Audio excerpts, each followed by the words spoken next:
2 கொரிந்தியர் 11ஆம் அதிகாரம் 23வது வசனத்தை வாசிக்கலாம்.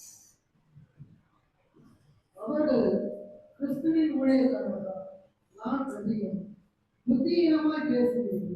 நான் அதிகமாய் பிரயாசப்பட்டேன், அதிகமாய் அடிபட்டேன், அதிகமாய் காவலில் வைக்கப்பட்டேன், அநேக தரம் மரண அவதியில் அகப்பட்டேன். ஜெபம் செய்யலாம். நல்ல தகப்பனே, நன்றியோடு உம்மை துதிக்கிறோம், ஸ்தோத்திரிக்கிறோம். கர்த்தாவே, நீர் என்றென்றைக்கும் ஸ்தோத்திரிக்கப்பட்ட தேவன் என்று சொல்லி நாங்கள் உம்மை தொழுது கொள்ளுடைய கர்த்தர் கிருபை பாராட்டுவீங்க. நன்றி ஆண்டவரே. இப்பொழுது கூட ஆண்டவரே, உங்களுடைய வார்த்தைகள் மூலமாக நாங்கள் போஷிக்கப்பட உதவி செய்யுங்க. அடியினுடைய அபாத்திரத்தன்மையை அறிக்கிடுகிறேன். பொறுப்பெடுத்துக் கொள்வீராக, ஒரு சிங்காசனத்தில் நீங்கள் பேசுவீராக. ஆண்டவராகிய இயேசு கிறிஸ்து நாமத்தில் அடியை தாழ்த்தி ஜெபிக்கிறேன் பிதாவே. ஆமென். அல்லேலூயா. அப்போஸ்தலனாகிய பவுல் இந்த பகுதியிலே தன்னுடைய பாடுகளை குறித்து, நெருக்கங்களை குறித்து எழுதியிருக்கிறதை பார்க்கிறோம். 8ஆம் அதிகாரத்தில் ரோமர் 8ஆம் அதிகாரத்தில் வாசிக்கிற போது அங்கே அவர் சொல்றார், கிறிஸ்துவின் அன்பை விட்டு என்னை பிரிப்பவன் யார்? இங்கே ஏன் அவர் அந்த அளவுக்கு தைரியமாய் அவரால் சொல்ல முடியுதுன்னா அதுக்கான விளக்கத்தை நம்ம இங்க பார்க்கிறோம். 23வது வசனத்தில் நான் வாசிக்கிற பொழுது, நான் அதிகமாய் பிரயாசப்பட்டவன். பவுலுடைய அனுபவம், ஐ ஆம் மோர் இன் லேபர், அதிகமான பிரயாசம். தேவஜனமே, இன்றைக்கு பவுலுடைய பிரயாசத்தை குறித்து வேதத்தில் வாசிக்கிறோம். ஏன் அவன் சொல்லுகிறான், நான் அதிகமாய் அடிபட்டவன், காவலில் வைக்கப்பட்டவன், மரண அவதியில் அகப்பட்டவன். தேவஜனமே, இன்றைக்கு பவுலுடைய பிரயாசம், ஏன் பவுல் அதிகமாய் பிரயாசப்படுறார்னா அவர் பட்ட பாடுகள். அதனாலதான் வேதத்துல அவர் பட்ட பாடுகள் நிமித்தமாய் நல்லா கவனிங்க, அதிகமான நிருபங்களை எழுதும்படியாகவும் பரிசுத்த பவுலாய் மாறும்படியாகவும் ஆண்டவருக்காக வைராக்கியமான ஊழியம் செய்யும்படியாய் பவுல் தன்னை ஒப்பு கொடுத்ததை பார்க்கிறோம். இந்த 23 27 வரைக்கும் உள்ள பகுதிகளில் வாசித்தீங்கன்னா பவுல் எதற்காக இவ்வளவு பிரயாசப்பட்டார்? அந்த பிரயாசப்படுதல், இந்த பிரயாசப்படுதலுக்காக அவர் பட்ட பாடுகளை அவர் எழுதுகிறார்.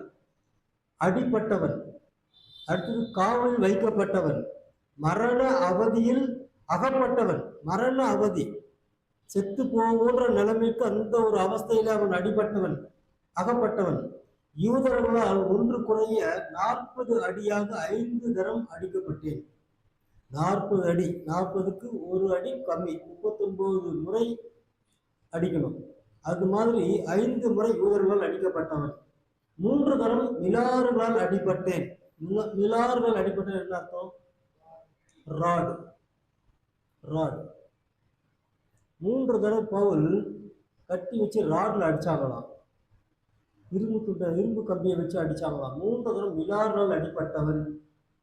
அடுத்து சொல்றாரு, கல்லெறி உண்டேன், கல்லால் அடிக்கப்பட்டேன், கப்பல் சேதத்திலே இருந்தேன், கடலிலே ஒரு பகல் முழுவதும் போட்டேன். ஒரு பகல் முழுவதும் 24 மணி நேரம் கடல்ல கப்பல் சேதத்தினால தத்தளித்து கொண்டதுன்னு எழுதுறாரு. 26வது வசனத்துல வாசித்தீங்கன்னா, அநேக தரம் பிரயாணம் பண்ணினேன். நிறைய பிரயாணம். பவுலுடைய முதலாவது சுவிசேஷ பிரயாணம், 2வது சுவிசேஷ பிரயாணம் நீங்க பாத்தீங்கன்னா அவர் தொடர்ந்து பல நாடுகளுக்கு அப்படியே ஓடிக்கொண்டே இருக்கிறத பார்க்கிறோம். அதனால என்ன ஆகும், சில இடங்களுக்கு நான் இப்போ ஸ்பானியாவுக்கு போகிறேன், மேசிடோனியாவுக்கு என்னால் வர முடியாது, நான் இந்த இடத்துக்கு போனாலும் இங்கே வர முடியாது அப்படின்னா அவர் எழுதுகிறத பார்க்கிறோம். அவ்வளவு பிரயாணம். அடுத்து சொல்றாரு, 8 மோசங்களை குறித்து அவர் எழுதுகிறார். அந்த வசனத்துல 26வது வசனத்தை வாசலாம் 8 விதமான மோசங்களை குறித்து பவுல் தனக்கு வந்த மோசங்களை குறித்து எழுதுகிறார். ஆறுகளால் வந்த மோசம், கல்லர்களால் வந்த மோசம், திருடர்களால் வந்த மோசம், அடுத்து சுய ஜனங்களால், சொந்தக்காரர்களால் வந்த மோசம், அந்நிய ஜனங்களால், புறஜாத ஜனங்களால் வந்த மோசம், பட்டணங்களில் உண்டான மோசம். என பவுல் சொல்றாரு, பட்டணம் தோறும் எனக்கு உபத்திரவம் வைக்கப்பட்டிருக்கிறது. சீஷர்கள் அவருடைய அங்க இருந்த சீஷர்கள் அழறாங்க, போகாதீங்க அப்படின்ட்டு. ஆனா அவன் சொல்றான், பட்டணம் தோறும் எனக்கு உபத்திரவம் வைக்கப்பட்டிருக்கிறது, நான் அறிந்திருக்கிறேன். எனவே பட்டணங்கள் தோறும் உண்டான மோசம், வனாந்திரத்துல உண்டான மோசம், சமுத்திரத்துல உண்டான மோசம், கள்ள சகோதரத்தில் உண்டான மோசம். 8 விதமான மோசங்களுக்கு பவுல் அங்கே அகப்படுகிறதை பார்க்கிறோம். அடிகள், உபத்திரவங்கள், நெருக்கங்கள், இது எல்லாவற்றிலும் அவர் இந்த அவஸ்தையில இருந்தால்தான் அவர் எழுதுகிறார், நான் அதிகமாக பிரயாசப்பட்டேன். தேவ ஜனமே, இன்னைக்கு நீங்கள் நானும் பவுல் பட்ட உபத்திரவங்கள்ல 1% கூட நீங்கள் நானும் உபத்திரவப்படலை. Not even 1%. 1% கூட நீங்கள் நானும் எந்த உபத்திரவம் இந்த நாள் வரைக்கும் ஆண்டவருக்காக நாம படவில்லை என்பது உண்மையான நிசத்தனமான ஒரு உண்மை. அது அந்நிய ஜனங்களால், புறஜாதிகளால் வந்த மோசம். நம்ம சொந்த ஜனங்களுக்கு நாம எப்படி இருக்கிறோம்? தேவ ஜனமே, நம்ம ஆராய்ந்து பார்க்க வேண்டியது அவசியம். பவுல் எல்லாவற்றையும் அங்கே இந்த மோசங்கள், அவருக்கு வந்த உபத்திரவங்கள், அடிகள், பாடல் எல்லாவற்றிலும் அதிகமாக அவர் பிரயாசப்பட்டார். அதனாலதான் அவரால் ஏதோ உலகத்தை கலக்குகிறோம் என்று சொல்லி அவருக்கு பட்டம் கொடுக்கப்பட்டது. உலகத்தை கலக்கிறவராய் பவுல் இருந்தார். பவுலுடைய உருமால்களையும் கச்சைகளையும் கொண்டு, அவருடைய பெல்ட்டையும் அவர் போட்டிருந்த ட்ரெஸ்ஸையும் கொண்டு வந்து போட்டால் அநேகர் சுகமானாங்க. இன்னைக்கு நம்ம எவ்வளவு ஜெபம் பண்ணாலும் அது சுகமாக மாட்டேங்கிறான். காரணம் என்ன தெரியுமா? பவுல் பட்ட பாடுகள். அதுல 1% கூட இன்றைக்கு கிறிஸ்தவர்களாகி நீங்கள் நான் அனுபவிக்காதனால இன்னைக்கு தேசத்துல எழுப்புதல் இல்லை, இன்னைக்கு ஊழியர்களை எழுப்புதல் இல்லை, நம்முடைய வாழ்க்கையில ரட்சிப்பு இல்லை, எல்லாவற்றையும் இழந்து நிற்கிறோம். ஆண்டவருக்காக நாம் எல்லாவற்றையும் பவுலை போல சகிப்பதற்கு ஆயத்தமாகணும். அடுத்து 27வது வசனத்துல பவுல் சொல்லுகிறார், பிரயாசத்திலும் வருத்தத்திலும் அநேக முறை கண் விழிப்புகளிலும் பசியிலும் தாகத்திலும் அநேக முறை உபவாசங்களிலும் குளிரிலும் நிர்வாணத்திலும் இருந்தேன். இன்னைக்கு கண் விழிப்பு, கொஞ்ச நேரம் ஆண்டவர் சம்பந்தம் உட்கார்ந்து பண்ண முடியல. பல காரணங்களை சொல்லுகிறோம். ஆண்டவர் வரும்போது நம்முடைய வாழ்க்கையில ஆசீர்வாதங்களை கேட்கிற போது ஆண்டவர் காரணங்களை சொல்ல ஆரம்பித்தா நம்ம இந்த உலகத்துல எந்த ஆசீர்வாதத்தையும் பெற்றுக்கொள்ள முடியாது. சின்ன சின்ன காரியங்கள் பாருங்க, பிரயாசம் அதிகமாக, ஏன் பிரயாசம்? வருத்தம், அநேக முறை கண் விழிப்பு. இன்னைக்கு நம்ம விழித்திருக்கிறோம்னா இல்லை, ஆண்டவருக்காக நம்ம தூக்கத்தை தியாகம் பண்ண முடியல. தேவ ஜனமே நல்லா கவனிங்க. ஆனா இதே உலகத்துல ஒரு பெரிய ஆசீர்வாதம் வருதுன்னா தூக்கமாவது ஏதாவது நம்ம என்ன பண்றோம்? அந்த ஆசீர்வாதத்துக்காக ஓடணும். ஆனா எல்லா ஆசீர்வாதத்துக்கும் ஊற்று காரணராகி இயேசுவை தேடுவதில் நமக்கு சோம்பேறிதனம், சாக்கு போக்கு சொல்லுகிறோம். பசியிலும் தாகத்திலும் அநேக முறை உபவாசங்களிலும் குளிரிலும் நிர்வாணத்திலும் இருந்தேன் என்று சொல்லி பவுல் எழுதுகிறார். பிலிப்பியரின் புஸ்தகம் 3ஆம் அதிகாரம் 12-14 வரைக்கும் வாசிங்க. நான் அடைந்தது ஆயிற்று அல்லது நான் எல்லாவற்றையும் அடைஞ்சிட்டேன், இல்ல முற்றிலும் தேறினவன், எல்லாவற்றையும் பைபிளை படிச்சு அப்படி தேறினவன் என்று எண்ணாமல் கிறிஸ்து இயேசுவினால் நான் எதற்காக பிடிக்கப்பட்டேனோ தேவ ஜனமே நல்லா கவனிங்க. பவுல் சொல்லுகிறார், நான் எல்லாம் அடைந்தாயிற்று என்று அல்ல, இல்லை எனக்கு எல்லாமே எல்லாவற்றும் தேர்வு ஞானம் உள்ளவன் என்று அல்ல, கிறிஸ்து இயேசுவினால் எதற்காக பிடிக்கப்பட்டேனோ. தேவஜனமே, இங்க உட்கார்ந்து இருக்கிற நாம எதுக்காக ஆண்டவரை பிடித்திருக்கிறார்? உலகத்துல ஒரு பெரிய பணக்காரன் ஆக்கி வச்சு அம்பானி அதானி போல பணக்காரன் ஆக்குவதற்காக நம்ம கர்த்தரை பிடித்திருக்கிறாரா? இல்ல வேற எதற்காக பிடிக்கிறார்? பதவி, பெரிய பெரிய எம்எல்ஏ எம்பி பதவி பிடிப்பதற்காக கர்த்தரை உயர்த்துவதற்காக பிடித்து வைத்திருக்கிறாரா? தேவன் உங்களை என்னை பிடித்துக்கான ஒரு நோக்கம் இருக்கிறது. பவுல் அந்த நோக்கத்தை சொல்லுகிறார். எதற்காக நான் பிடிக்கப்பட்டேனோ அதை ஆசையாய் தொடர்கிறேன். இன்னைக்கு ஆண்டவர் மேல உங்களுக்கு ஆசை இருக்கா? முதல்ல இந்த வேதத்தின் மேல ஆசை இருக்கிறார். 13வது வசனத்துல பவுல் சொல்லுகிறார், சகோதரரே அதை பிடித்துக் கொண்டேன் என்று நான் எண்ணுகிறது இல்லை. இதுவரைக்கும் நான் ஒண்ணுமே பிடிக்கல. பவுல் சொல்லுகிறார், நான் ஒன்று செய்கிறேன், பின்னானவைகளை மறந்து முன்னானவைகளை நாடி. நேற்று செய்த ஊழியத்தை மறந்துட்டம்பா, நாளைக்கு செய்ய போற ஊழியம் எப்படி செய்யணும், நாளைக்கு நான் எப்படி வாழணும், இன்னைக்கு எப்படி வாழணும். நேற்று வாழ்ந்தேன், அது நேற்று. 10 பேருக்கு சுவிசேஷம் சொன்னேன், 1 மணி நேரம் ஜெபம் பண்ணேன், அது நேற்று, அது yesterday, it is past. What is today? இன்னைக்கு என்ன பண்ண போறேன்? நேற்று பரிசுத்தமாய் வாழ்ந்தேன், நேற்று பரிசுத்தமாய் வாழ்ந்தனால இன்னைக்கு கொஞ்சம் பரிசுத்த குறைச்சலாய் வாழலாமா? இல்லை, நேற்றை காட்டிலும் நேற்று 60% பரிசுத்தமாய் வாழ்ந்திருந்தா இன்னைக்கு 70% பரிசுத்தமாய் வாழணும். பவுல் அதுதான் சொல்றாரு, நான் ஒன்று செய்கிறேன், I do one thing, I forget the past. என்னுடைய பின்னானவை நான் மறந்துடுறேன், முன்னானவைகளை நோக்கி. அதனால சொல்றாரு, கிறிஸ்து இயேசுக்குள் தேவன் அழைத்த பரம அழைப்பின் பந்தய பொருளுக்காக லக்கை நோக்கி தொடருகிறேன். எனக்கு முன்னாடி இருக்கிற அந்த கோல், அந்த லக்கு, அதுதான் எனக்கு முக்கியம். பரிசுத்தம் முக்கியம். தேவனுக்கு முன்பாக பரிசுத்தை வைத்திருக்கிறார், அதை நோக்கி ஓடிக்கொண்டிருக்கிறேன். இன்னைக்கு நீங்கள் நானும் யாருன்னா பரலோகத்துக்கு போகிற வழி பிரயாணி. பரலோகத்துக்கு போய் கொண்டிருக்கிறோம். வழியிலே பல காரியங்கள் வரத்தான் செய்யும். மோட்ச பிரயாணத்தை புஸ்தகத்தை நீங்க வாசித்து பாருங்க. ஒவ்வொரு ஆண்டோட பிள்ளைகளும் படிக்க வேண்டிய ஒரு புஸ்தகம். வாலிப பிள்ளைகள் விசேஷமாய் மோட்ச பிரயாணத்தை உங்க வாழ்க்கையில ஒரு வாலிப வயசுல படிக்கணும். வயசான பிறகு, கிழவனான பிறகு படிச்ச பிரயோஜனம் இல்லை. வாலிப பிள்ளைகள் எல்லாரும் மோட்ச பிரயாண புஸ்தகத்தை, என் புஸ்தகம் யாருக்கு தெரியல, மோட்ச பிரயாண புஸ்தகத்தை வாங்கி ஒரு முறையாவது வாலிப பிள்ளைகள் உட்கார்ந்து இந்த டிவி சீரியல் பார்க்கறது. இப்போல்லாம் டிவி சீரியல்லாம் போயிடுச்சு. இப்போல்லாம் எல்லாம் வாட்ஸ்அப் தான், யூடியூப்பு, ஷார்ட்ஸு, என்னென்னமோ இருக்குது, ரீல்ஸு. இதையெல்லாம் ஒரு நாளைக்கு ஒரு அரை மணி நேரமாவது கட் பண்ணிட்டு அதில் சொல்லப்பட்டிருக்க ஒவ்வொரு டாப்பிக்காக இருக்கும். பில்கிரிம்ஸ் ப்ராக்ரஸ், தமிழில் படிக்க தெரியாது, ஆங்கிலத்தில் வாங்கி படிங்க. பில்கிரிம்ஸ் ப்ராக்ரஸ், தேவஜனம் வாலிப பிள்ளைங்க படிங்க. பரலோக பிரயாணி கிறிஸ்தியான் அவன் பேர். அவன் எப்படியாவது அந்த பரலோகத்துக்கு போகிறதுக்கு அவன் படுகிற பிரயாசம், பவுல் வாசிக்கிறோமே அதே மாதிரி அவன் அதிகமாய் பிரயாசப்படுகிறான். அதற்காக அவன் எதையெல்லாம் இழக்கிறான், எதையெல்லாம் சந்திக்கிறான், எப்படிப்பட்ட காரியங்களுடைய வாழ்க்கையில சந்திக்கிறான், கடைசியில அவனுக்கு மோட்ச பிரயாணத்தை அடைய சேர்ந்தானா என்றுதான் அந்த புஸ்தகம். அருமையான ஒரு புஸ்தகம். வாழை பிள்ளைகள் வாங்கி படிங்க. உலகத்துல வேதாமகத்துக்கு அடுத்ததாக அதிகமான, உலகத்திலேயே அதிகமாக விற்பனையான ஒரே புஸ்தகம் பில்கிரிம்ஸ் ப்ராக்ரஸ். இந்த புஸ்தகம் தான். சின்ன பிள்ளைகளுக்கு சின்னதாக இருக்குது, அவங்களுக்கு தவிர படங்கள் போட்டு குட்டியா பில்கிரிம்ஸ் ப்ராக்ரஸ் புக் இருக்கு. மோட்ச பிரயாணம், சிறுவர்களுக்கான மோட்ச பிரயாணம் இருக்குது, வாலிப பிள்ளைகளுக்கான மோட்ச பிரயாணம் இருக்குது. வாங்கி படிங்க. நமக்கு லக்கு ஒன்று உண்டு. இன்னைக்கு லக்கு இல்லாதவர்களாக கிறிஸ்தவர்கள் வாழ்ந்து கொண்டிருக்கிறோம். வடிவ பிரச்சனைகள், நெருக்கங்கள் வருகிற போது இந்த 8 விதமான மோசங்களை பார்த்து பவுல் சொல்வது போல ஏதாவது ஒன்று நமக்கு வந்தா உடனே நம்ம ஆண்டவரை விட்டு தூரம் போகணும். தேவ ஜனமே, இன்றைக்கு நமக்கு முன்பாக ஒரு லக்கு இருக்கிறது. உங்களுக்கு கர்த்தர் பணக்காரனை ஆக்குவதில் ஆண்டவர் லக்கு அல்ல. இந்த உலகத்துல இயேசுவை போல வாழ்வதற்காக உனக்கு எனக்கு நியமிக்கப்பட்டிருக்க லக்கு.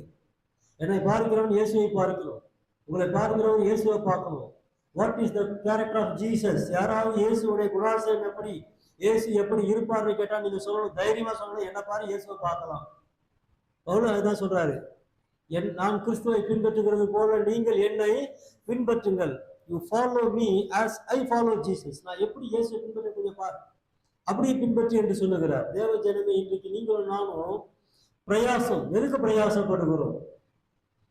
உலகத்தின் ஆசாபாசங்களுக்கு, உலகத்தில் பணம் சேர்க்கறதுக்கும், வீடு வாங்குறதுக்கும், கார் வாங்குறதுக்கும், கல்யாணம் பண்றதுக்கும், இதுக்காக பிரயாசப்படுகிறோம். தேவஜனமே, நமக்கு ஒரு லக்கு இருக்கணும். இன்னைக்கு கிறிஸ்தவம் இந்த லக்கை எழுதுனால்தான் இன்னைக்கு அநேகர் தவறி போயிருக்கிறத பார்க்கணும். ஏன்னா உலகத்துக்கு எப்பவுமே ஒரு இழுப்பு அதிகமாக இருக்கிறத பார்க்கணும். ஆண்டவர் பிள்ளைகள் அதை நீந்தி வெளியே வரணும். இன்னைக்கு நம்ம எதுக்காக நம்முடைய பிரயாசம் இருக்கிறது? பிலிப்பியர்ல பவுல் சொல்லுகிறார், கிறிஸ்து இயேசுக்கு தேவன் அழைத்த தந்தை பரம அழைப்பு, டிவைன்லி காலிங். ஒரு நாளும் அந்த அழைப்பு மாறாது, கர்த்தருடைய அழைப்பு மாறாது என்று சொல்லி நேரத்துல வாசிக்கிறோம். அந்த அழைப்பின் பந்தய பொருளுக்காக லக்கை நோக்கி தொடருகிறேன். அப்போஸ்தலர் புஸ்தகம் 9ஆம் அதிகாரம் 16வது வசனத்துல பவுல் தமஸ்கு நகர வீதியிலே ஆண்டவரை சந்திக்கிறார். அனானியா போய் ஜெபிக்க போகிறான். அப்பொழுது ஆண்டவர் அவனுக்கு கொடுத்த வார்த்தை என்ன தெரியுமா? அவன் என்னுடைய நாமத்தின் நிமித்தம் கொஞ்சம் நெஞ்சம் காட்டல. அங்கே சொல்லுகிறார், அவன் நான் எவ்வளவு பாடுபடுவேன் இந்த காட்டு அவன் கண்ணால. கண்ணு சொல்லுவாங்கல்ல, மரண பயம். சிலருக்கு மரண பயம். பவுல் இங்கே எப்படி சொல்றார், நான் மரண அவதியில் அகப்பட்டவன். அநேக தரம், ஒரு நாள் 2 நாள் மரண பயம் இல்லை பவுலுக்கு. அநேக தரம் மரண பயம் இருந்தது அவனுக்கு. ஆண்டவர் சொல்றாரு, என் நிமித்தம் அவன் எவ்வளவு பாடுபட வேண்டும் என்பதை அவனுக்கு காண்பிப்பேன். கர்த்தர் காட்டினார். ஆனா ஒரு நாள் கூட பவுல் தேவனை விட்டு பின்வாங்கவில்லை. அல்லேலூயா. அழைத்த பரமப்ப அழைப்பின் பந்தய பொருளுக்கு அவர் தொடர்ந்து ஓடிக்கொண்டிருந்த பார்க்கிறோம். இந்த பாடுகள் எல்லாம் பவுலுக்கு ஒரு பெரிய விஷயமாகவே தெரியல. அடியா அடிச்சுட்டு போ, 39 முறை அடிக்க போறியா அடி, யூதர்களுடைய முறைமை பிரகாரம் 39 அடியா அடி. 5 முறை மிலார்னால் அடிப்பட்டேன், கட்டி வைத்து அடிச்சாங்களா, ராட்ல அடிக்கட்டும். தேவஜன் நல்லா கவனிங்க. சிறைச்சாலையில பவுல் போடப்பட்ட போது கூட கை கால்கள் கட்டப்பட்ட நிலைமையில தொழில் மாடத்திலே அவன் கர்த்தரை துதித்து ஸ்தோத்திரத்தை நடுவிரலை பாடினான். அடுத்த வருஷத்துல வாசிக்கிறோம், அந்த சிறைச்சாலைக்காரன் அவனை வீட்டுக்கு கொண்டு போய் அவன் காயங்களை கழுவினான். அப்படின்னா எவ்வளவு அடி வாங்கியிருப்பான். ஒரு இடத்துல பவுலை கல்லெறிந்து அவன் மறுத்து போய்விட்டான் என்று சொல்லி ஊருக்கு வெளியே இழுத்து போட்டு போயிட்டாங்க. அப்படின்னா அவன் செத்து போயிடான்னு எப்படி கண்டுபிடிக்க முடியும்? சுவாசம் இருந்திருக்காது, அவ்வளவு அடி, உடம்புல மொத்த ரத்தமா வெளியே போயிருக்கும். ஆனா அடுத்த வசனத்துல வாசிக்கிறோம், அவன் எழுந்து ஊருக்குள்ளே பிரவேசித்து சபையில திடப்படுத்தினான். அல்லேலூயா. தேவஜனமே நல்லா கவனிக்கிறீங்க. நீங்கள் நானும் ஆண்டவருக்காக எதையுமே செய்யாம நான் செஞ்சுட்டேன்னு சொல்லிட்டு இருக்கிறோம். பவுல் பட்ட பாடுகள் போல எதுவும் நான் பண்ணல. அதனால்தான் சொல்றேன், நான் பட்ட பிரயாசம் அதிகம்.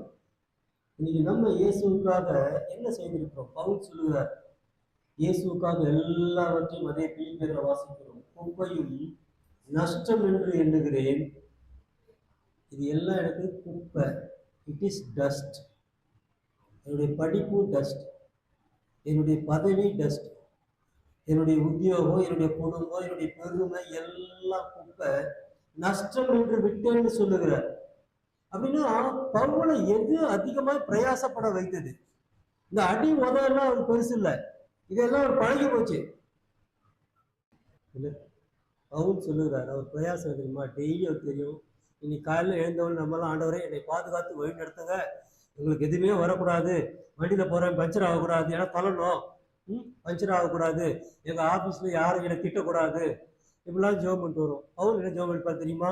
ஆண்டவரே இன்னைக்கு பெரேயா பட்டணத்துக்கு போகிறேன், இன்னைக்கு மேசிடோனியா பட்டணத்துக்கு போகிறேன், அங்கே எவன் என்னை அடிப்பான்னு தெரியல, என் ஜீவனை மட்டும் எடுத்துக்காதீங்க ஆண்டவரே, இன்னும் ஊழியம் பண்ணணும், உயிரை மட்டும் விட்டுட்டு. அந்த காலத்தில் ஸ்கூலில் சேர்க்க சொல்லுவாங்க தெரியுமா?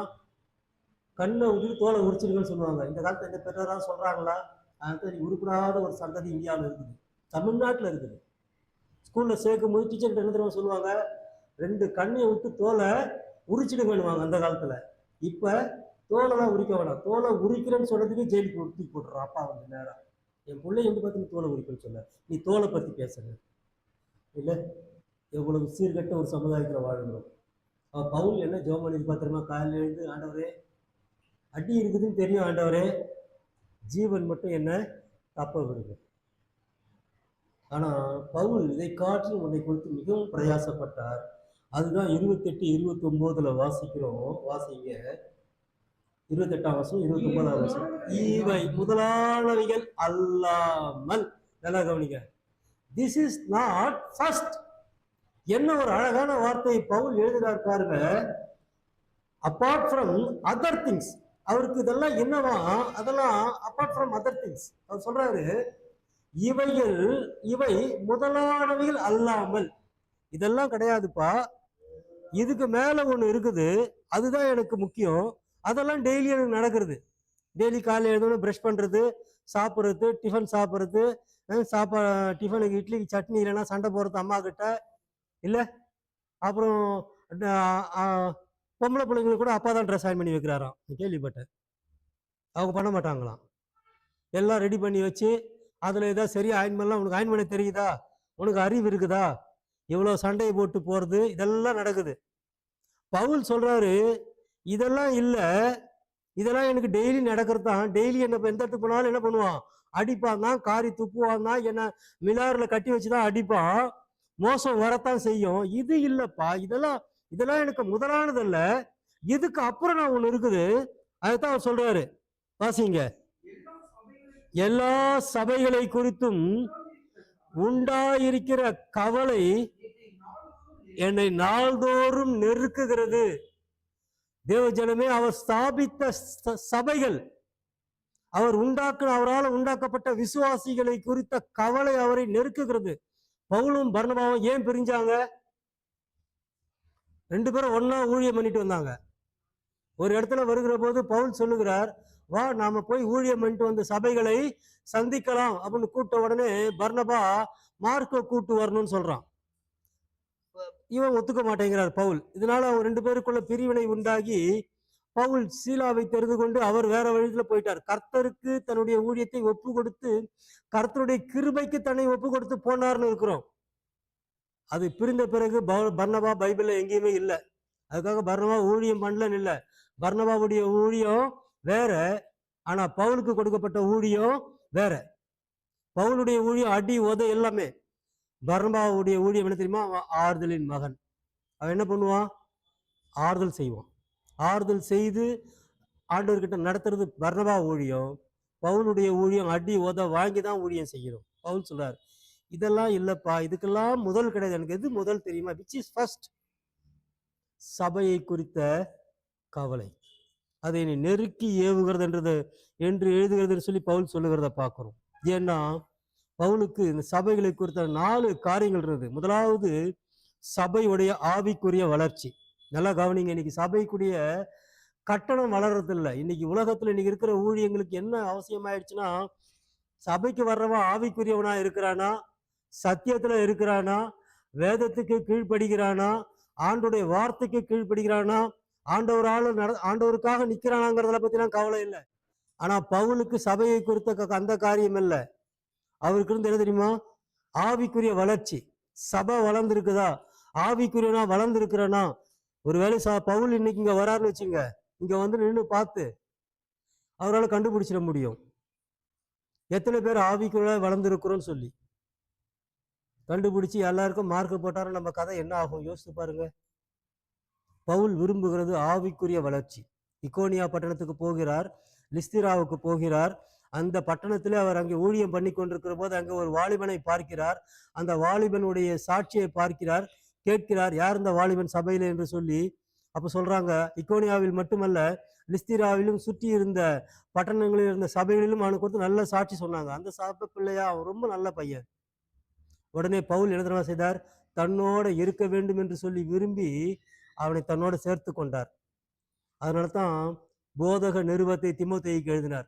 வாலிபனாய் தீமோத்தேயை தேர்ந்து கொண்டார். என் உடன் மகன், நான் பெற்ற பிள்ளை என்று சொல்லி பவுல் அவனை குறித்து சாட்சி சொன்னதை பார்க்கிறோம். தேவ ஜனமே நல்லா கவனிங்க. இன்றைக்கு பவுலுக்கு எது தேவை தெரியுமா? உங்களுடைய வளர்ச்சி. இந்த சபைக்கு எது தேவை தெரியுமா? நீங்க பெரிய பணக்காரம் ஆகணுங்கிறது இல்லை, பெரிய ஆசீர்வாதமா இருக்கணுங்கிறது, அதெல்லாம் நிச்சயமா கர்த்தர் கொடுப்பார். அப்படி ஆனா யாரும் சபையில வந்து ஐயோ அவங்க அவ்வளவு பணக்காரம் ஆயிட்டாங்க யாரும் இது பண்ண போறதில்ல. அது கர்த்தருடைய ஆசீர்வாதம். ஆனா சபைக்கு என்ன தேவை தெரியுமா?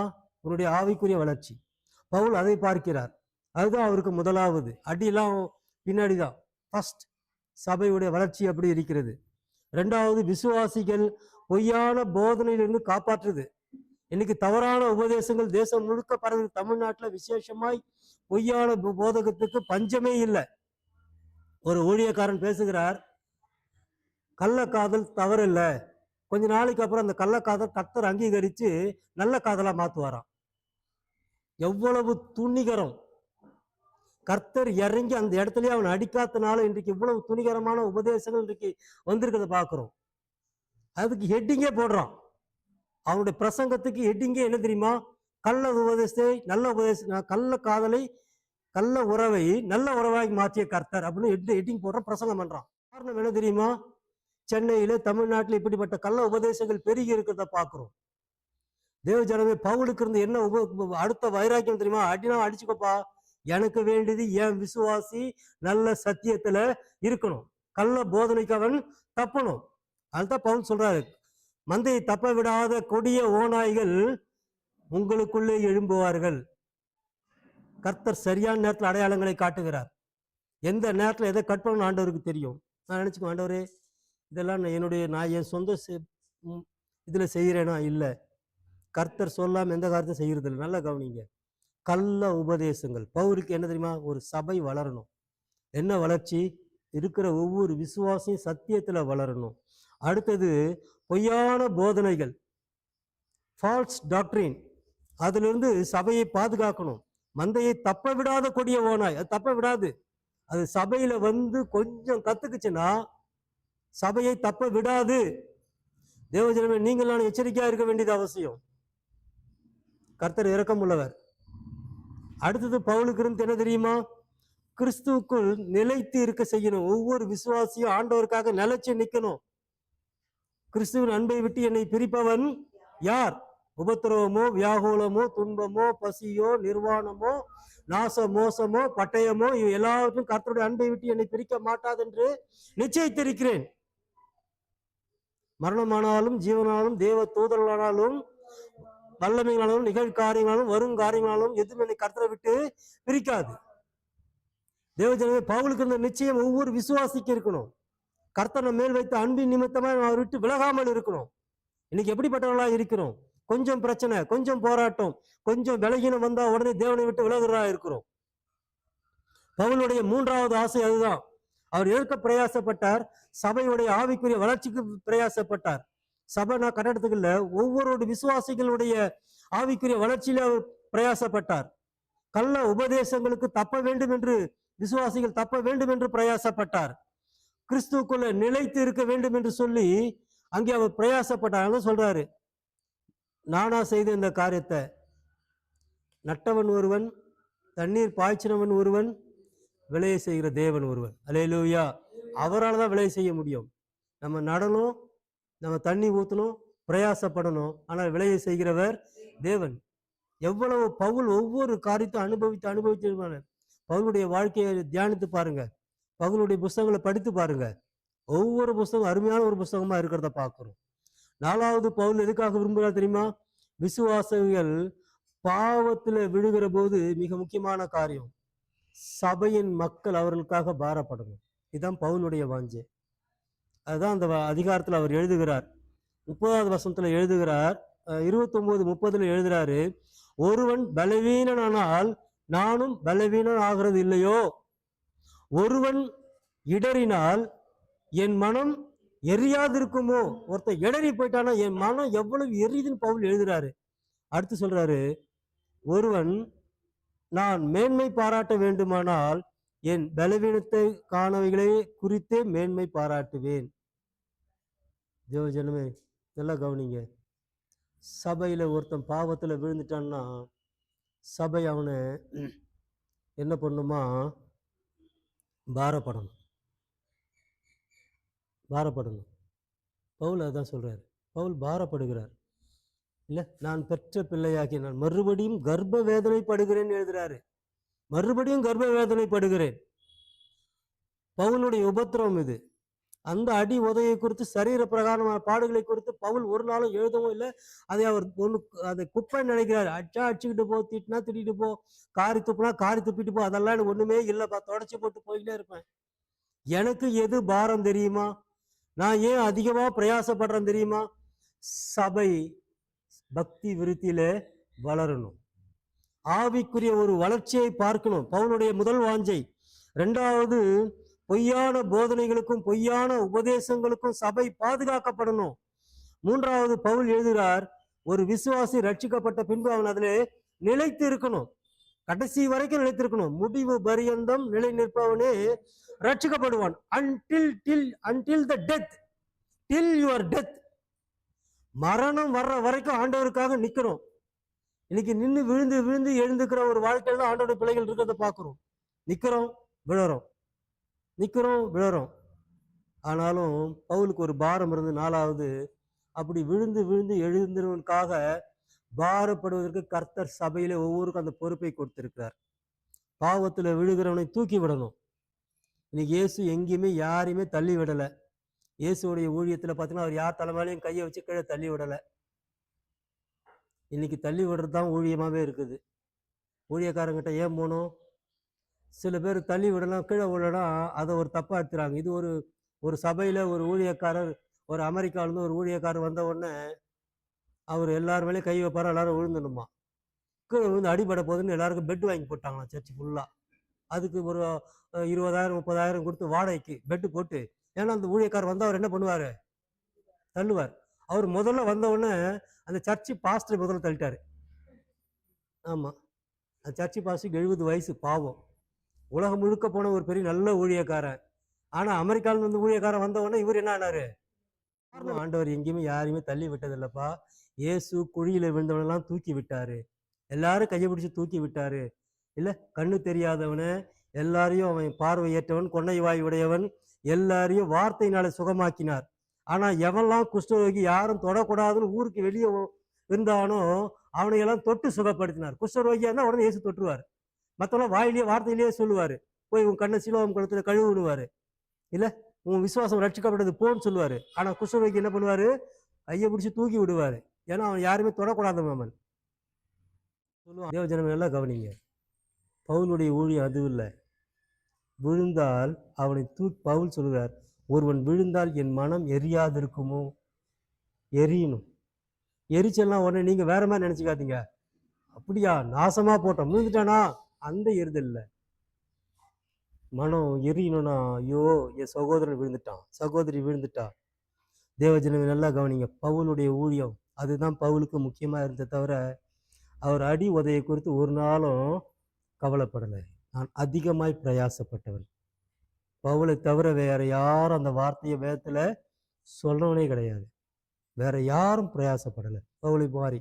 இன்னைக்கு நீங்களும் நானும் எப்படிப்பட்டவர்களாக இருக்கிறோம்? இன்றைக்கு நம்ம எதை குறித்து பிரயாசப்படும்? இதெல்லாம் பவுலுடைய பிரயாசம். நமக்கு சில பிரயாசங்களை கர்த்தர் வைத்திருக்கிறார். நம்ம இதுக்கு பிரயாசப்பட வேண்டியது அவசியம். விசுவாசிங்க எதை குறித்து பிரயாசப்படணும்? பிலிப்பியர் 2ஆம் அதிகாரம் 12வது வசனத்தை வாசிங்க. எனக்கு பிரியமானவர்களே, நீங்க எப்போதும் கீழ்ப்படுகிறபடி நான் உங்களுக்கு சமீபமாய் இருக்கும்போது மாத்திரமல்ல, நான் தூரமாய் இருக்கிற பொழுதும் அதிக பயத்தோடும் நடுக்கத்தோடும் உங்கள் ரட்சிப்பு நிறைவேற பிரயாசப்படுங்கள். நல்லா கவனிங்க, ஆண்டவருடைய பிள்ளைங்க, முதலாவது பவுல் சொல்லுகிற ஆலோசனை எதுக்காக பிரயாசப்படணுமா? எனக்கு பிரியமானவர்களே, நீங்கள் எப்பொழுதும் கீழ்ப்படுகிறபடியே. எப்படியா? அவருக்கு தெரியும், இதுங்களை கொஞ்சனாதான் இது கொஞ்சமாவது கீழ்ப்படியும், கொஞ்சனாதான் கொஞ்சமாவது கீழ்ப்படியும். இல்லை போட்டு கும்பிட்றா என்ன ஆகும்? இப்போ நீயா கும்பிட்ற பவுல் மாதிரி ஆகிட்டு. இப்போ நம்மளாம் பவுல் மாதிரி இருக்கிறோம். எவ்வளோ ஆச்சாலும் என்ன பண்ணுறோம், தாங்கிக்கின்னு நீ உன் வேலையை பாரு, நான் என் வேலையை பார்க்குறேன். அதுதான் பவுல் எழுதுறாரு, பிரியமானவர்களே, இல்லை பிரியமானவர்களே, நீங்கள் எப்பொழுதும் கீழ்ப்படுகிறபடியே நான் உங்களுக்கு சமீபமாக இருக்கும் பொழுது மாத்திரம் அல்ல, நான் தூரமாக இருக்கிற இப்பொழுதும் அதிக பயத்தோடும் நடுக்கத்தோடும் உங்கள் ரட்சிப்பு நிறைவேற பிரயாசப்படுங்கள். ரட்சிப்பு, உங்களை ரட்சிப்பு நிறைவேற பிரயாசப்படணும். Salvation, save. அப்போஸ்தலர் 2ஆம் அதிகாரம் என்ன வாசிக்கிறோம்? ரட்சிக்கப்படுகிறவர்களை கர்த்தர் அனுதினமும் சபையிலே சேர்த்து கொண்டு வந்தார். ரட்சிக்கப்பட்டவர்கள் கூடுகிற இடம் இது. இது பாவிகளுடைய இடம் இல்லை. நல்லா கவனிங்க, பாவிகளுடைய இடம் சபை இல்லை, பரிசுத்தவான்கள் கூடுகிற இடம். நம்ம அப்படிதான் ஆண்டவரை தொழுது கொள்ளுகிறோம். ஆண்டவர் தொழுது கொள்ளும் போது எப்படி தொழுதுகிறோம்? பரிசுத்த அலங்காரத்தோட கர்த்தரை தொழுது கொள்ளும். அப்ப எப்படிப்பட்ட அலங்காரத்தோட வர்றோம்? நம்ம பரிசுத்த அலங்காரத்தோட வருகிறோம். பரிசுத்த அலங்காரமா இருக்கிற இடம் இது. பரிசுத்த அலங்காரத்தோட வருகிற ஆண்டவருடைய பிள்ளைகள் நாம. இங்க வந்து பாவி பாவின்னு சொல்லாதன்ட்டு. வெளியே இருக்கிற வரைக்கும் பாவியா இருந்தோம், ஆனா உள்ள வந்ததுக்கு அப்புறம் என்னவா மாறி இருக்கிறோம்? நீதிமானாய் மாற்றி இருக்கிறோம். ஆனா நம்ம கண்டிஷன் என்னன்னா, பவுல் சொல்றாரு இங்க, நான் அப்பொழுது மாத்திரமல்ல இப்பொழுதும். இப்பொழுதுனா என்ன அர்த்தம்?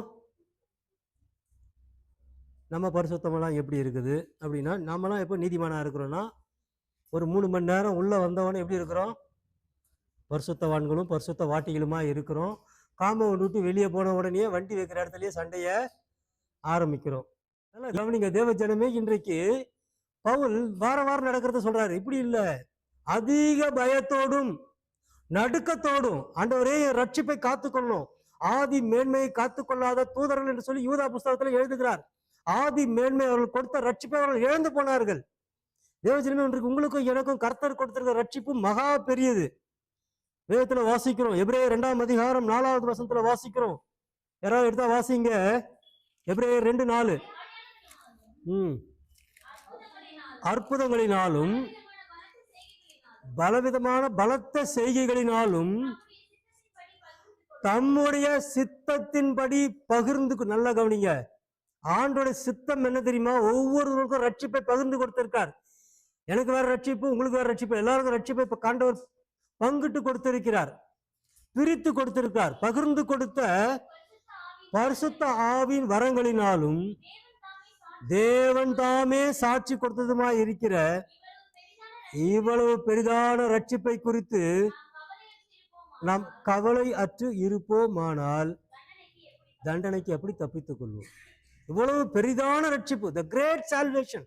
காலையில கிரேட்னு சொல்லி சில காரியங்களை பார்த்தோம். கிரேட் மெர்சி, அவருடைய கிருபை பெரியது, அவருடைய இரக்கம் குட்னஸ் பெரியது, அவருடைய காருண்யம் பெரியது, அவருடைய நாள் பெரியது. இங்க பார்க்கிறோம் ரட்சிப்பு பெரியது. அல்லேலூயா. இன்னைக்கு ஆண்டவர் உங்களுக்கு எனக்கு இலவசமாய் ரட்சிப்பை கொடுத்திருக்கார். நீங்களான எந்த பிரயாசமும் படலை. பவுல் பட்ட பிரயாசம் கூட நம்ம என்ன படலை. ஆனா நமக்கு ஆண்டவர் பவுல் மூலமாய் நமக்கு சொல்லி கொடுத்து இலவசமாய் ரட்சிப்பை கொடுத்திருக்கிறார். இந்த ரட்சிப்பு எவ்வளவு பெரியது!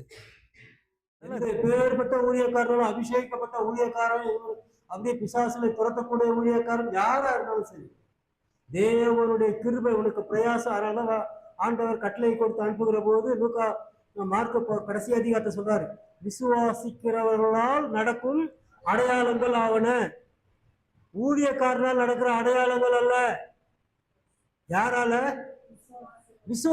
விசுவாசிக்கிறவர்களால். ஒரு பெரிய கூட்டம் நடக்குது, திரளான ஜனங்கள் வருகிறாங்க, 1000 பேர் வராங்க, 1000 பேருக்கு சுகம் இல்லை. அதுல யாரோ ஒருத்தன் தீரு சீதோன் பட்டணங்களுக்கு இயேசு போகிறார். அங்கே எத்தனை பேர் வந்து ஜெபம் பண்ணாங்க, சுகம் பண்ணாங்கன்னு தெரியல. ஆனா ஒண்ணு ஆவியானவர் எழுதி வைத்திருக்கிறார், சிரமோனிக்கா ஸ்திரீ தேசத்திலிருந்து ஒரு ஸ்திரீ வருகிறார். ஒரு ஆண்டவர் மேல் விசுவாசம் உள்ள ஒரு ஸ்திரீ வந்து தன்னுடைய மகளுக்காக ஆண்டவரத்துல கேட்டார். ஆண்டவர் சொல்றார், பிள்ளைகள் அப்பத்தை எடுத்து நாய்க்குட்டிக்கு போடக்கூடாதுன்றாரு. அவர் சொல்றாரு, ஆமா ஆண்டவரே, கரெக்டு தான், ஆனா மேஜையின் கீழ் தான் நாய்க்குட்டி தின்னும். கர்த்தர் சொல்றார், உன் விசுவாசம் பெரியது, போ, உன் மகள் சுகமாய் இருக்கிறார். தேவஜனமே நல்லா கவனிங்க, பிரயாசம். இங்க அதான் பார்க்கிறோம். சத்தியம் உங்களை விடுதலையாக்கும். இந்த வேத புஸ்தகம் தான் உங்களுக்கு விடுதலையாக்கும். ஒரு வியாதி வருதா, டாக்டர்கிட்ட முதல்ல போறதை நிறுத்துங்க. ஒரு பிரச்சனை வருதா, டாக்டர்கிட்ட போறதை நிறுத்துங்க. ஒரு போராட்டம் உங்க வாழ்க்கையில் இருக்குதா, ஈவன் உங்களுக்கு ஒரு பெரிய வியாதியே இருந்தாலும் சரிதான், அவர் தமது வசனத்தை அனுப்பி அவர்களை குணமாக்குகிறார், அழிவினின்றும் தப்புவிக்கிறார். குணமாக்குறது மட்டுமல்ல, அழிஞ்சு போகாதபடிக்கும் தப்புவிக்கிறார். அல்லேலூயா. விடுதலை அவரிடத்துல உண்டு. இன்னைக்கு பிரயாசப்படுறது மட்டும்தான் நம்ம வேலை. ஆண்டவரே, இந்த வியாதி போக நான் பிரயாசப்படுறேன், இந்த வியாதி என்னை விட்டு போகும். 36 வாசிக்கிறோம், குமாரன் விடுதலையாக்கினால் மெய்யான சத்தியம் விடுதலையாக்கும், குமாரன் விடுதலையாக்குவார். அவர் விடுதலையின் நாயகன். அல்லேலூயா. எப்பேற்பட்டதிலிருந்து விடுதலையாக்குவார். 2வது எதுக்கு நம்ம எதுக்கு பிரயாசம் பண்ண தெரியுமா? விடுதலைக்கு பிரயாசப்படும். சத்தியம் விடுதலையாக்கும், குமாரன் விடுதலையாக்குவார். 2 கொரிந்தியர்ல பவுல் 3ஆம் அதிகாரம் 17வது வசனத்தில் எழுதுகிறார், கர்த்தருடைய ஆவி உங்களை விடுதலையாக்குவார். 3வது எது விடுதலையாக்கும்? கர்த்தருடைய ஆவி. பரிசுத்த ஆவியானவர் உங்களை விடுதலையாக்குவார். கர்த்தருடைய ஆவி எங்கேயும் அங்கே விடுதலையும் உண்டு. ஏன் இன்னைக்கு விடுதலை இல்லாம இருக்கிறீங்க? சபையில அநேகருக்குள்ள விடுதலை இல்லாம இருக்கிறதுக்கு ஏன் ஜெயிக்க முடியல? ஏன் ஒரு வியாதி வந்தா நிக்க முடியல, விலகின வந்தா நிக்க முடியல? காலையில் உட்காந்து நான் ஜோம் பண்ணிட்டு எனக்கு ஒரு மாதிரி ரொம்ப டிப்ரெஷனா இருக்கு, கண்ணெல்லாம் கலங்குது, என்னன்னு தெரியல, என்ன இருக்கிறேன் ஆண்டவரே. அப்புறம் மதன் வந்து கேட்குறேன்னு, அந்த ரொம்ப டல்லா இருக்கிறீங்க, என்னன்னு தெரியல, திடீர்னு ரொம்ப டிப்ரெஸ் ஆகிட்டு ஒரு மாதிரி இருக்குது மதன் சொன்னேன், போய் ஜோம் பண்ணிக்கலாம். இப்போ அப்படியா இருக்கிற? நல்லா காலையில் சாப்பிட்ட மாதிரி இருக்கிற பாருங்க. கர்த்தருடைய ஆவியானவர் உங்களை விடுதலையாக்குவார். 2வது தேவ பிள்ளைகள் எதுக்கு பிரயாசப்பட தெரியுமா? விடுதலைக்கு பிரயாசப்படணும்.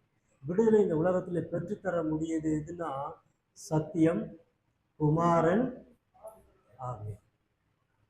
டாக்டர் என்ன பண்றாங்க, ஆப்ரேஷன்லாம் பண்ணிட்டு வி டூ த பெஸ்ட் அப்படியே சொல்றாங்க. வி டூ த பெஸ்ட், எங்களால் முடிஞ்சதை நல்லா சிறப்பாக பண்ணிட்டோம். We do the best, God do the rest. மித்தது செய்ய வேண்டியது யாரு? ஆபரேஷன் பண்ண வேண்டியது அவரு, சுகத்தை கொடுக்க வேண்டியது கர்த்தர். நல்லா கவனிங்க தேவஜனமே. 2வது ஆண்டு பிள்ளைகள் பிரயாசத்துக்கு பிரயாசப்படுங்க, பிரயாசப்படுறதுக்கு பிரயாசப்படுங்க. இல்ல ஆண்டவரே எனக்கு பிரயாசம் வேணும்பா, விடுதலையா இருக்கணும் பிரயாசப்படுங்க. ஆண்டவரே நான் ரட்சிக்கப்படும் பிரயாசப்படுங்க. 3வது அப்போஸ்தலர் 24ஆம் அதிகாரம் 16வது வசனத்தை வாசிங்க. இதனால் நான் தேவனுக்கும் மனுஷருக்கும் முன்பாக எப்பொழுதும் குற்றமற்ற மனசாட்சி உடையவனாய் இருக்க பிரயாசப்படுகிறேன். அடுத்தது பவுல் எதுக்கு பிரயாசப்படணும்னு சொல்றாருன்னா, குற்றம் இல்லாத மனசாட்சி உடையவனாய் இருப்பதற்கு. Clear conscious. First salvation, second deliverance, third is clear conscious. நம்முடைய மனசாட்சி குற்றமில்லாத மனசாட்சி இருக்கணும். தேவனுக்கு முன்பாகவும் தேவனுக்கும் மனுஷருக்கும் முன்பாக எப்பொழுதும் நான் குற்ற மனசாட்சி உடையவனா இருக்க பிரயாசப்படுகிறேன். என் கான்சியஸ் ஆண்டவருக்கு முன்னாடி. சில பேர் பார்த்தீங்கன்னா ஆண்டவருக்கு முன்னாடி ரொம்ப உண்மையா இருக்கிறேன், அதனால நான் மனுஷனுக்கு உண்மையா இருக்கின்ற அவசியம் இல்லைன்னா சொல்லுவாங்க. தப்பு. எப்படி நீ ஆண்டவருக்கு முன்னாடி உண்மையா இருக்கிறியோ மனுஷனுக்கு முன்னாடியும் உண்மையா இருக்கணும். உன் கணவருக்கு நீ துரோகம் பண்ணிட்டு, நீ உன் மனைவிக்கு துரோகம் பண்ணிட்டு, இருதயத்துல இப்பெல்லாம் ரீல்ஸ் எல்லாம் போட்டா போடுவாங்க பாத்தீங்களா, ஹஸ்பண்ட் ஒய்ஃப் போறாங்கன்னா கூட ஒரு ஃப்ரெண்டு வந்தாங்கன்னா கையை பின்னாடி இவங்க பிடிச்சுக்குவாங்க. இதெல்லாம் பார்த்துருப்பீங்க. எந்த இந்த மாதிரி ரீல்ஸ்லாம் நீங்க பார்க்கறது இல்லை. நீங்களாம் புனிதவான்கள், நான் என் கண்ணு தான் இதெல்லாம் மாட்டோம் இல்ல. நல்லா கவனிங்க. குற்ற மனசாட்சி, இவங்க இருதயத்துல குற்ற மனசாட்சி இருந்தா நீ ஆண்டவரை ஆராதிக்க முடியாது. ஆண்டவரே என் கான்சியஸ் எப்பவுமே கிளீனா இருக்கணும். உன் மாமியாருக்கும் நீ சோறு போடல, உன் தகப்பன் தாயி நீ பட்சமாய் நடத்தல, உன் சகோதரன் கஷ்டத்துல இருக்கும்போது நீ அவளுக்கு உதவி செய்யல. நீ உன் மனசுக்குள்ள அன்னைக்கு எனக்கு என்ன பண்ணா தெரியுமா, என் மாமியார் என்ன பண்ணாங்க தெரியுமா, இப்படிலாம் நம்ம நினைச்சுக்கிட்டு நம்ம இருதயத்துல வைத்துக்கொண்டு இப்ப வந்து ஆண்டவரே நீ எவ்வளவு பெரியவன்னு சொன்னாலும் கர்த்தர் உன்னை பார்த்து நகைப்பார். இன்னைக்கு நம்ம சபையில நான் சொல்றேன், இங்க வந்து நம்ம ஆராதிக்கிற போது எத்தனை ஆராதனை நம்ம ஆராதிக்கணும், வாய்ப்பு புறப்படுகிற வார்த்தைகளை கேட்டு கர்த்தர் மகிழ்ச்சி அடைகிறாரா இல்ல பார்த்து சிரிக்கிறாரா, எது அதிகம் நம்ம யோசித்து பார்க்கணும்.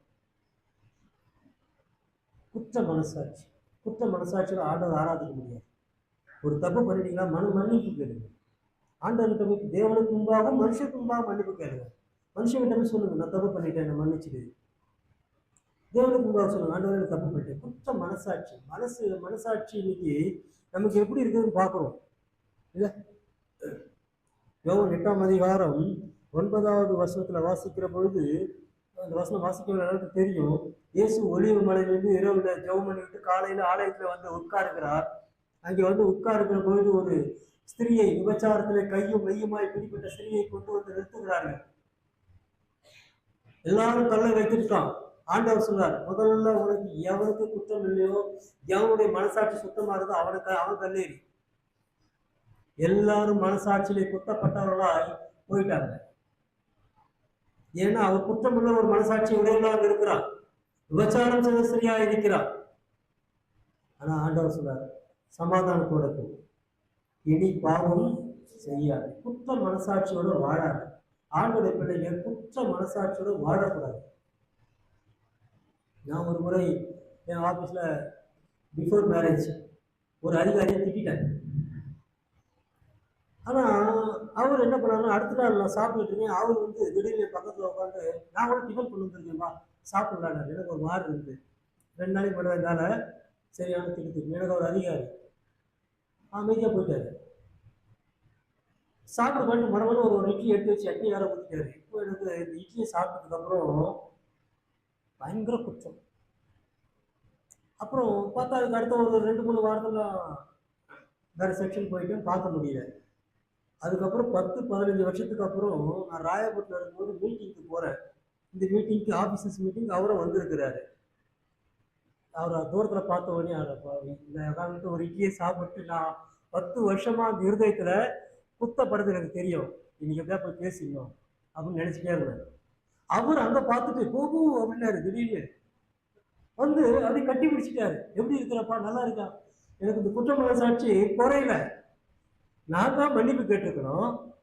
ஆனால் அந்த மனுஷன் என்ன பண்ணுறாரு, அந்த வயசான அந்த அனுபவம் ரிட்டர்ன் ஆகிட்டாரு. இப்போ நல்லா கவனிங்க. இல்லை, அவரு மாறி திருச்சிக்கு போயிட்டாரு டிரான்ஸ்ஃபர்ல. அதுக்கு பிறகு ஒரு 10-15 வருஷத்துக்கு அப்புறம் சந்திக்கிறோம். அவர் தூரத்துல டோராண்ட என்னை பார்த்துட்டு பிரபு அப்படின்னு கையை காட்டாரு. கிட்ட போனோடனே கட்டி பிடிச்சி எடி பாருங்கிற, வீட்டுல என்ன பண்றாங்க, பசங்க என்ன பண்றாங்க. நல்ல கவனிங்க, ஆண்டோட பிள்ளைங்க தவறு பண்ணவங்க உடனே மன்னிப்பு கேட்கு. குற்ற மனசாட்சியோட வாழக்கூடாது. 15 வருஷமா என்னுடைய விருதத்துல குத்துற காரணம். ஏன்னா ஆண்டோட பிள்ளைங்க எனக்குன்னு இந்த மனசாட்சி தப்பு பண்ணுமா ஒத்துக்கணும். தேவனுக்கு முன்பதாகவும் மனுஷனுக்கு முன்பதாகும். அங்க சொல்றாரு ஆண்டவர், எவனுக்கு குற்றம் இல்லையோ கல்ல அடிச்சுட்டு போ. ஒருத்த கூட என்ன பண்ண முடியல, மனசாட்சி குத்தப்பட்டதுனால எல்லாரும் கல்ல போட்டு என்ன பண்றான், போயிட்டான். ஆண்டவர் சொன்னார், நானும் உங்களை நியாயம் தீர்க்க மாட்டேன், இனி சுத்தமாய் வாழ. சுத்தமாய் வாழ்வதற்கு கர்த்தர் நமக்கு நல்ல மனசாட்சியை கொடுக்கணும். கொரிந்தியர்ல வாசிக்கிறோம். 1 கொரிந்தியர் 10ஆம் அதிகாரம் 28வது வசனத்தை யாராவது வாசிங்க. ஆயினும் இது விக்கிரகங்களுக்கு படைக்கப்பட்டது என்று உங்களுக்கு ஒருவன் சொன்னால், அப்படி அறிவித்தவன் நிமித்தம் மனசாட்சியின் நிமித்தமும் குசியாதிருங்கள். ஒருத்தர் சொல்றான், இது விக்கிரகத்துக்கு படைச்சது, இது ஆயுத பூஜைக்கு வச்சது, இது இந்த கோயிலுக்கு வச்சதுன்னு சொல்றான். மனசாட்சி நிமித்தம் அதை சாப்பிடாதுன்றாரு. மனசாட்சி, மனுஷனுக்கு முன்னாடி மனசாட்சி இருக்கணும். தேவஜனமே நம்ம செய்கிற வேலையில மனசாட்சி இருக்கணும். அருமையான இன்னைக்கு நீங்க 3வது தேவன் நம்ம இடத்துல எதிர்பார்க்கறது எதுக்கு பிரயாசப்படுறது ஆண்டவரே, குற்றமில்லாத மனசாட்சி. குற்றமில்லாத அபிமெலேக்கு ஆபிரகாமுடைய மனைவியை எடுத்துக்கொள்ளுகிறான். ஆண்டவர் ஞாபகப்படுத்துறதுனால சொல்றார். அப்ப ஆபிரகாம் அங்க கர்த்தர் அவனை கடிந்து கொள்ளுகிறார். நீ அவன் தீர்க்கதரிசியுடைய மனைவி, நீ அவனை அழைச்சிட்டு வந்தேன்னு சொன்ன உடனே அவன் சொல்றான், ஆண்டவரை நான் குற்றமில்லாத மனசாட்சியோடு செஞ்சேன்பா. ஏன்னா அவன் என்ன சொன்னான், சகோதரின்னு சொன்னான், அதனால தான் நான் அழைச்சிட்டு வந்தேன். கர்த்தர் அதனாலே அபிமெலேக்கு ஃபேமிலியை ஆசீர்வதித்தார். இன்னைக்கு ஒரு புறஜாதியானையே கர்த்தர் மனசாட்சி நிமித்தமாய் ஆசீர்வதிப்பார்னா, குற்றமில்லாத மனசாட்சியோடு நடந்து கொண்டா கர்த்தர் நம்மை ஆசீர்வதிப்பது எவ்வளவு அதிகம் இல்லை, இன்னைக்கு நம்ம ஆராய்ந்து பார்க்கணும். அடுத்தது 2 கொரிந்தியர் 4ஆம் அதிகாரம் 2வது வசனத்தை வாசிங்க. வெட்கமான அந்தரங்க காரியங்களை நாங்கள் வெறுத்து தேவ வசனத்தை புரட்டாமலும் சத்தியத்தை வெளிப்படுத்துகிறதினாலே தேவனுக்கு முன்பாக எல்லா மனுஷனுடைய மனசாட்சிக்கும் எங்களை உத்தமர் என்று விளங்க பண்ணுகிறோம். இந்த வசனத்தை இப்ப எல்லாரும் படிக்க போறோம். அவசியமான வசனம். எப்படி படிக்க போறோம்னா, வெட்கமான அந்தரங்க காரியங்களை நாங்கள் அதை எடுத்துருங்க. உண்மையான மனசாட்சியோட எல்லாரும் கையில பைக் வச்சிருக்கீங்க எல்லாரும். இல்லைன்னா நான் படிக்கிறேன், ஏன்னா சில பேர் எனக்கு படிக்க தெரியாது, சின்ன பசங்களாக இருக்கிறாங்க, எனக்கு தெரியாது, எனக்கு தமிழ் தெரியாது, ஹிந்தி தெரியாது, இங்கிலீஷ் தெரியாது, அதெல்லாம் கிடையாது. முதல்ல நான் எனக்கு படித்தாதான் அவங்க சொல்ல முடியும். முதல்ல நான் சரியாகும். ஆமாம் தானே? வெட்கமான அந்தரங்க காரியங்களை நான் வெறுத்து தந்திரமாய் நடவாமலும், தந்திரமா எப்படி எஸ்கேப் ஆகலாம், தந்திரமாய் நடவாமலும் தேவ வசனத்தை புரட்டாமலும் சத்தியத்தை வெளிப்படுத்துகிறதுனால தேவனுக்கு முன்பாக எல்லாம், தேவனுக்கு முன்பாகவும் மனுஷருக்கு முன்பாகவும் என்னுடைய மனசாட்சியை நான் உத்தமர் என்று சாட்சி கொடுக்கிறேன். அல்லேலூயா. 3வது எதுக்கு பிரயாசப்படும் தெரியுமா? கிளியர் கான்சியஸ், உத்தம மனசாட்சி. 4வது இருக்காரு லூக்கா 13ஆம் அதிகாரம் 24வது வசனம். இடுக்கமான வாசல் வழியாய் உட்பிரவேசிக்க போதும். அடுத்து எதுக்கு தெரியுமா பிரயாசப்படணும்? இடுக்கமான வாசல் வழியாய் உட்பிரவேசிக்க பிரயாசப்படும். அடுத்த பிரயாசம் இடுக்கமான வாசல். மத்தேயு 7ஆம் அதிகாரத்துல வாசிக்கிற போது 13-14 அதை விலைக்கு அங்க எழுதி இருக்கிறத பார்க்கிறோம். ஆனா அந்த பிரயாசம்னு வராது. யாரோ எடுத்தாங்க வாசிங்க. இடுக்கமான வாசல் வழியாய் பிரவேசியுங்கள், கேட்டுக்கு போகிற வாசல் விரிவும் வழி விசாலமா இருக்கிறது, அதில் வழியாய் பிரவேசிக்கிறவர்கள் அநேகர். போகிற வாசல் ம், இடுக்கமும் ம். வழி நெருக்கமுமாய் இருக்கிறது. இருக்கிறது. ம். அதை கண்டுபிடிக்கிறவர்கள் சிலர். எந்த கேட்டகரி நீங்க?